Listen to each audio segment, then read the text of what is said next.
అందరికీ నమస్కారం. శివాజీ గారు చేసిన కామెంట్స్ పెద్ద కాంట్రవర్సీకి దారి తీసిందనే చెప్పాలి. అయితే ఇప్పుడు దానిలోకి నాన్ వెజ్ ఎంటర్ అయ్యి చాలా అసభ్యకరంగా మాట్లాడాడని చెప్పాలి. అంతేకాదు గరికపాటి గారిని కూడా చాలా కించపరిచే విధంగా మాట్లాడడం జరిగింది. సో అంశం మీద విశ్లేషణ తీసుకునే ప్రయత్నం చేద్దాం. ప్రస్తుతం స్టూడియోలో జర్నలిస్ట్ శేషరావు గారు ఉన్నారు. వెల్కమ్ చెప్దాం. Hello sir. Hello sir, non veg మాట్లాడిన తీరుని మీరు ఎలా చూస్తారు? చాలా అసభ్యకరంగా మాట్లాడారు. అన్పార్లమెంటరీ వర్డ్స్ ఉపయోగించాడు అతను. హీరో శివాజీ గారి మీద, అలాగే గరికపాటి నరసింహారావు గారి మీద మాట్లాడుతూ అసభ్యకరంగా ద్రౌపది సీతాదేవిని కూడా అతను టార్గెట్ చేసి మాట్లాడారు. అతను మొత్తం వీడియో చూస్తే మనకు అర్థమవుతుంది. కాకపోతే అతని టార్గెట్ ఏంటంటే ఈ యూట్యూబ్ని పెట్టుకొని ఎర్నింగ్స్ ఉన్నాయి అతనికి. నాన్ వెజ్ అనే పేరుతో అతను ప్రపంచ యాత్రికుడు అని అంటూ అతను కొన్ని వీడియోస్ పెడుతూ పాపులర్ అయ్యారు. నెలకు వచ్చేసి కొన్ని లక్షల రూపాయలు అతనికి వస్తున్నాయి. అతని వీడియోస్ ఈ మధ్యకాలంలో రెవెన్యూ తగ్గిందని చెప్పి అతనే చెప్పినట్టున్నాడు.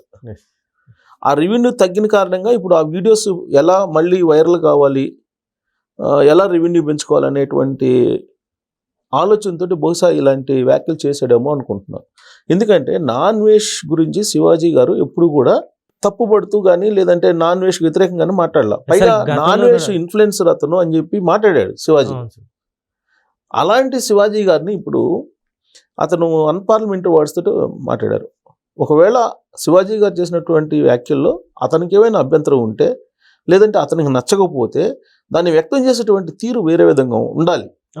కానీ అతను లా అని బూతులు మొదలుపెట్టాడు. అలా అంత ఓపెన్ గా గరికపాటి గారిని కూడా చాలా గరికపాటి గారిని అసలు ఎంత దారుణంగా మాట్లాడారు. అదే సేమ్ ఇలానే మాట్లాడారు. అంటే ఏంటి అసలు నాన్ వెజ్ అనే అతని కెపాసిటీ ఏంటి, అతని భావజాలం ఏంటి? ఎక్కడ గరికపాటి నరసింహారావు గారు, ఎక్కడ ఆయన సహస్రావు దాని సరస్వతి పుత్రుడు, ఒక రకంగా చెప్పాలంటే దైవంశ సమ్ముతుడు ఆయన. అలాంటి ఆయన్ని పట్టుకొని నాన్ వెజ్ అని అతను అంటే అతనికి వ్యూస్ కావాలి. ఇప్పుడు ప్రజెంట్ ఎర్నింగ్ తగ్గింది, మళ్ళీ చర్చల్లోకి రావడానికి ఇదంతా చేశాడు అంతే అనుకోవాలి. ఇప్పుడు ఈ మధ్యకాలంలో ఒక ఆస్ట్రాలజిస్ట్ ఫేడ్ అవుట్ అయిపోయాడు. ఎందుకు ఫేడ్ అవుట్ అయిపోయాడంటే ఆంధ్రప్రదేశ్లో చంద్రబాబు నాయుడు గారు ముఖ్యమంత్రి గారు అసలు ఆయనకి రాజకీయ భవిష్యత్తు లేదని చెప్పాడు. సీన్ కట్ చేస్తే 2024లో ఎన్నికల్లో వచ్చింది. తర్వాత ప్రభాస్ సినిమాలో హట్టర్ ఫ్లాప్ అవుతుంది, ఇంకా అసలు ప్రభాస్ క్లోజ్ అన్నాడు. ప్రభాస్ సినిమాలో ఆయన చెప్పిన తర్వాత వరుసగా 2 హిట్ అయినాయి. కల్కి అండ్ ఇంకోటి ఏదో ఉంది, 2 సినిమాలు హిట్ అయినాయి. అతను ఏదైతే చెబుతున్నాడో అది రివర్స్ అవుతుంది ఆస్ట్రాలజిస్ట్ చెప్పి. అందుకని అతను అసలు చూడటం మానేశారు. దాంతో అతను కూడా ఈ మధ్య మళ్ళీ స్టార్ట్ చేశాడు రకరకాలుగా. అతనేంటి యోని పూజ చేయండి, స్కాచ్ తాగండి, శుక్రగ్రహం బలపడిద్ది, ఈ చెప్తున్నాడు అతను. సార్, ఇప్పుడు అన్వేష్ మీద అంటే ఏమైనా చర్యలు తీసుకోవచ్చా? ఏమైనా చట్టాలు ఉన్నాయి ఇలా మాట్లాడితే? ఉన్నాయి, ఎందుకు చట్టాలు? ఇప్పుడు ఆల్రెడీ అంతకుముందు ఆర్టీసీ ఎండీగా ఉన్నప్పుడు సజ్జనార్ గారిని అతను విమర్శించారు. సజ్జనార్ గారిని కూడా టార్గెట్ చేసి మాట్లాడారు నాన్ వెజ్. అప్పుడే అవినాష్ నాన్ వెజ్ మీద ఒక రకంగా కేసు పెట్టాలనుకున్నారు. అది ఏ సందర్భంలో? డ్రగ్స్కి సంబంధించి. అదే డ్రగ్స్కి సంబంధించి తర్వాత ఈ ఆన్లైన్ బెట్టింగ్ యాప్స్ గురించి మాట్లాడారు. ఈ ఆన్లైన్ బెట్టింగ్ యాప్స్ గురించి మాట్లాడటం, తర్వాత సినిమా ఇండస్ట్రీలో ఉండేటువంటి వాళ్ళు ఈ పాన్ పరాగ్ ఇలాంటి వాటికి ప్రమోషన్ చేయటం, వీటన్నిటి మీద మాట్లాడారు. కొన్ని మంచి సబ్జెక్టుల మీద అతను కూడా మాట్లాడాడు. అంటే ఇన్ఫ్లుయెన్సర్ కాబట్టి అలాంటి వాళ్ళు మాట్లాడినప్పుడు కొంత వాయిస్ వెళ్తుంది కాబట్టి ఖచ్చితంగా అది ఎలా మాట్లాడాలో అలా మాట్లాడితే ఓకే. ఇప్పుడు ఆ డ్రగ్స్ లేదంటే ఈ ఫోన్ ఇవి ఉన్నాయి కదా బెట్టింగ్ యాప్స్, వీటిని ప్రమోట్ చేసేటువంటి వాళ్ళని టార్గెట్ చేసి అసలు దీని వెనక ఉగ్రవాదులు ఉన్నారు, సినిమా ఇండస్ట్రీలో వాళ్ళే ఉగ్రవాదులతో లింక్స్ ఉన్నాయి కొంతమందికి అనేటువంటి కామెంట్స్ కూడా చేసి అప్పుడు సంచలనంగా మారాడు అతను. సరే, ఆ ఇష్యూ ఏంటంటే యాక్చువల్గా బెట్టింగ్ యాప్ల కారణంగా చాలామంది నష్టపోయారు. అందువల్ల అతన్ని సపోర్ట్ చేశారు నాన్ వెజ్ని.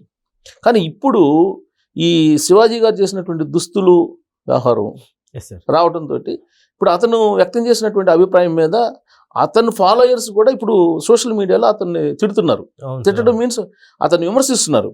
అతనికి కావాల్సింది కూడా అదే. ఎందుకంటే ఫాలోయర్స్ తగ్గారు, రెస్పాన్స్ లేదు అతనికి. అందుకని అతను ఇప్పుడు అందరినీ అతని ఫాలోయర్స్ని రెచ్చగొడుతున్నాడు. ఈ మధ్యకాలంలో ఇది అసలు చాలా ప్యాషన్ అయిపోయింది సార్. ఏం చెప్తారు అంటే ఫాలోవర్స్ కోసం ఇలా ఒకళ్ళు ఇంత దారుణంగా తల్లి వరకు వెళ్ళి తిట్టడం జరుగుతుంది. సో ఏం చెప్తారు అసలు? దీనికి కారణం ఏంటంటే యూట్యూబ్ నామ్స్ మారినాయి ఈ మధ్యకాలంలో. అల్గారిథమ్స్ మార్చేశారు. రెవెన్యూ ఇంతకు ముందు 10 లక్షలు వచ్చేవాళ్ళకి ఇవాళ 5 లక్షలు వస్తుంది, 5 లక్షలు వచ్చేవాడికి ₹1,00,000 వస్తుంది, అవును. ₹1,00,000 వచ్చేవాడికి 50 లక్షలు వస్తుంది. ఇప్పుడు అన్వేష్కి దాదాపు ఒకప్పుడు ₹1,00,000 కూడా వచ్చేది అని చెప్పి అన్నారు. మరి అది ఎంతవరకు నిజమో నాకు తెలియదు అంటున్నారు. సో అది కాస్త ఇప్పుడు పడిపోయింది, అతనికి 20 లక్షలకో 10 లక్షలకో పడిపోయింది అంటున్నారు. అది పెంచుకోవాలి. ఆ పెంచుకోవాలనే కార్యక్రమంలో అతను ఉన్నాడు. అతనే కాదు, ఎవరైనా అదే చేస్తారు.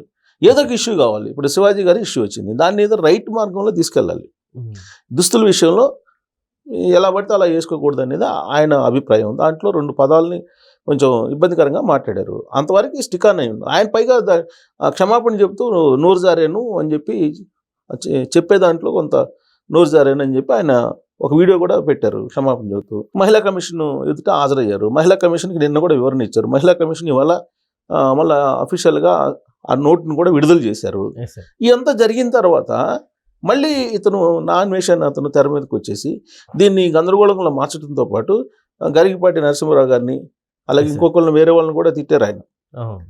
సో ఇవన్నీ మాట్లాడదు. ప్లస్ ఎక్కడ తీసుకెళ్ళాడంటే దీన్ని ఇప్పుడు అతను ద్రౌపది సీతాదేవి వీళ్ళిద్దరు ఏ డ్రెస్సులు వేసుకున్నారని వాళ్ళ ద్రౌపదిని వస్త్రాభరణం చేశారు, సీతని రావణాసురుడు ఎందుకు తీసుకెళ్ళాడు, వాళ్ళ దుస్తులు బాగలేకనే తీసుకెళ్లారని చెప్పేసి ఇప్పుడు అక్కడ లింక్ పెట్టాడు. అసలు రామాయణం, మహాభారతం, తర్వాత భాగవతం అనేవి దాంట్లో ఉండేటువంటి సారాంశాన్ని మహామహా పండితులే పూర్తిగా అర్థం చేసుకోలేరు. భగవద్గీతని అంతే. అలాంటిది ఏదో ఒక క్యారెక్టర్ తీసుకొని ఎవడో ఒకళ్ళు అంటారు రాముడు నాన్ వెజ్ తింటాడు అంటాడు, ఇంకోడు రాముడు శ్రీలోలుడు అంటాడు. ఇతను ఇప్పుడు ద్రౌపది సీతాదేవిని తీసుకొచ్చాడు. ద్రౌపది సీతాదేవిని తీసుకొచ్చి వాళ్ళ డ్రెస్సింగ్ ఏం బాగాలేదు అందుకే వాళ్ళని కిడ్నాప్ చేశారా, లేదంటే వాళ్ళని దుశ్శాసన పర్వం ఎందుకు వచ్చింది అని అంటాడు. ఎక్కడి నుంచి ఎక్కడ లింక్ తీసుకెళ్తున్నారు అంటే ఏదో ఒక రకంగా హిందూ పురాణాలని, హిందూ వేదాలను కానీ వీటిని ఏదో ఒక రకంగా తీసుకురావాలి ఇష్యూలకి. దాంట్లో ఒక సెక్షన్ ఆఫ్ పీపుల్ ఉన్నారు. ఇప్పుడు హీరో శివాజీ గారు అక్కడ మహిళా కమిషన్ ఎదుట హాజరయ్యి బయటకు వచ్చిన తర్వాత ఆయన కొన్ని వ్యాఖ్యలు చేశారు. సినిమా ఇండస్ట్రీలో తనతోటి సినీ కెరియర్ని స్టార్ట్ చేసినటువంటి వాళ్ళు టార్గెట్ చేశారు నన్ను ఈ ఇష్యూలో, కావాలని టార్గెట్ చేసి మొత్తం నెట్జల్ని రెచ్చగొడుతూ ఉన్నారు అని చెప్పి. సరే ఎవరు టార్గెట్ చేశారు ఆయన్ని, ఎవరు ఆయన మీద కుట్ర పడినారు అనేది అర్థమవుతుంది. ఇప్పుడు ఎందుకు అర్థమవుతుందంటే ఇప్పుడు ఆయన ఎవరి పేరైతే చెప్పదలుచుకున్నారో డైరెక్ట్గా చెప్పకపోయినా ఇండైరెక్ట్గా హింట్స్ ఇచ్చారు. వాళ్ళ ఫాలోయర్స్ ఇప్పుడు ఆయన వెంట పడుతున్నారు. వాళ్ళల్లో ఒకళ్ళు నాన్ వేష్ దాకా ఇన్ఫ్లుయెన్స్ చేశారంటే అతను ప్రపంచ యాత్రికుడు అని పేరు. అతను కూడా ఇప్పుడు శివాజీ గారిని ఎమ్మడబడుతున్నారంటే ఏ స్థాయిలో ఇతని మీద కుట్ర జరుగుతుంది శివాజీ గారి మీద అనేది అర్థం చేసుకోవచ్చు. ఇప్పటి వరకు శివాజీ గారిని విమర్శించిన వాళ్ళు కానీ, లేదంటే ఇప్పటి వరకు శివాజీ గారిని రకరకాలుగా మాట్లాడినటువంటి వాళ్ళు కానీ ఒక సెక్షన్ ఆఫ్ గ్రూప్ సినిమా ఇండస్ట్రీలో అనేది శివాజీ గారి అభిప్రాయంగా కనిపిస్తుంది ఆయన మాటలు. సో వాళ్ళల్లో ఇద్దరు తనతోటి కెరీర్ స్టార్ట్ చేసినటువంటి వాళ్ళు ప్రత్యేకంగా ఈ డ్రైవ్ చేస్తున్నారు, తెర వెనుక డ్రైవ్ చేసి తనని వీలున్నంత వరకు తన గ్రాఫ్ని తగ్గించే ప్రయత్నం చేస్తున్నారు. తనకున్నటువంటి ఇమేజ్ని దెబ్బతీసే ప్రయత్నం చేస్తున్నారు. నాకు అసలు సినిమా ఇండస్ట్రీ అవసరం లేదు, నాకు ఇంతకంటే పోయి వ్యవసాయం చేసుకుంటాను, నేనేదో పద్ధతిగా ఉండమని చెప్పి 4 మాటలు చెప్పినందుకు నన్ను నా మీద కుట్ర పని ఇలా చేస్తున్నారని చెప్పి ఆయన ఆవేదన వ్యక్తం చేశారు నిన్న మీడియా ముందు. నేను వ్యవసాయం చేసుకుంటాను, నాకు ఇదే అవసరం లేదు, మీరు నన్ను నా ఇమేజ్ని దెబ్బతీయాలని ఇంత పెద్ద కుట్ర పడినప్పుడు నా వెనక ఎంత కుట్ర జరుగుతుంది అనేది అర్థమవుతుంది అని చెప్పేసి ఆయన ఆవేదన చెందారు. ఆ కుట్రదారులు ఎవరు అనేది గత 2 రోజుల నుంచి ఇష్యూని ఫాలో చేస్తున్నటువంటి వాళ్ళకి అర్థమవుతుంది. ప్లస్ ఎవరైతే కుట్ర చేశారో వాళ్ళ ఫాలోయర్స్ ఇప్పుడు ఆయన్ని టార్గెట్ చేసి సోషల్ మీడియాలో వెంటబడుతూ ఉన్నారు. వాళ్ళల్లో ఒకళ్ళు నాన్ వేష్. అంటే దీన్ని బట్టి ఎవరు కుట్రదారులు అనేది మనం ఈ వీడియో చూసినటువంటి వాళ్ళకి వదిలిపెట్టేద్దాం. అలాంటి వ్యాఖ్యలు చేసిన అన్వేష్ మీద యాక్షన్ తీసుకోవాలని కోరుకుంటున్నాను.